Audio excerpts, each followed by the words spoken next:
जम्मै अहिले जे भएको छ आजसम्म नभएको छ। नेपाल एकीकरण पछि तपाईँले सोच्नु भएको थियो एउटा मधेसी चाहिँ यो देशै हल्लाइदिन्छ मधेसीले प्रधानमन्त्री हुन्छ भनेर, मधेसीको छोरो सोच्नु भएको थियो?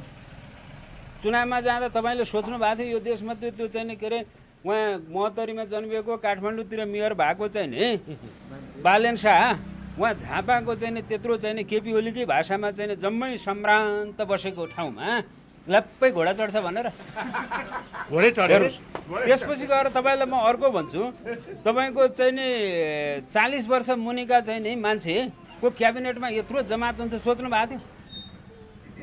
इतिहासमा थियो?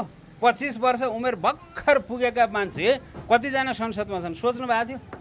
हेर्नुहोस्, उहाँ चाहिँ नि तपाईँको बदिनी कहाँ सुर्खेतकी बदिनी, बादी पनि होइन बदिनी, सुर्खेतकी बदिनी आज मन्त्री हुन्छ सोच्नु भएको थियो?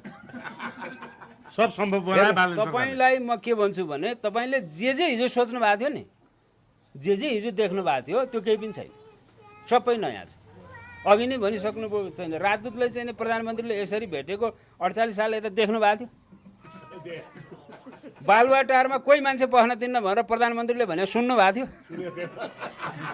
मान्य जम्मा भएर चाहिँ बसेको ठाउँमा प्रधानमन्त्री हुने मान्छे खोइ आएन त भन्दाखेरि चाहिँ नि तपाईँ नगएको हिजो देख्नु भएको थियो? 4 जना मान्य बसेको ठाउँमा प्रधानमन्त्री गएर घ्ल्याप्पै अँगालो हाल्थे, जम्मै तिमीहरू मेरो आऊ भन्थे। मान्य बसेका छन्, बोलाएको छ, आएको छैन, सुन्नु भएको थियो? चुनावमा हिँड्दाखेरि हिजो चाहिँ नि मान्छेले भाषण नगरिकन भोट पाउँदैन थिए। हेर्नुहोस्, अहिले बोल्दाखेरि बोलेर होइन हातेस्रो हल्लाएर चाहिँ यत्रो भोट ल्याएर देख्नु भएको थियो?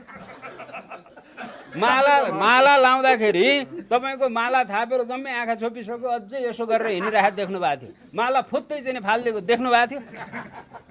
मान्य चाहिँ नि तपाईँको लगेर गएपछि प्रधानमन्त्री हुने मान्छेले यसो अँगालो मार्थ्यो र सिडिओ र एसपीलाई के भन्थ्यो, मेरो मान्छे है के हो कसो हो तपाईँले सहयोग गर्नु भन्थ्यो। उहाँ मान्य चाहिँ के अरे प्रधानमन्त्री हुने मान्छे छ, भेटिया छैन, उसको गाडी त चढ्न परै जाओस्, जम्मै धुलोले पुरिएर चाहिँ देखा उम्मेदवार देख्नु भएको थियो? तपाईँले हिजो केही नदेखा चिज देख्नु भएको छ, अहिले आज देख्नु भएको छ। त्यसकारण चाहिँ यो के हो भनेर एउटा घटना मलाई नसोध्नुहोस्।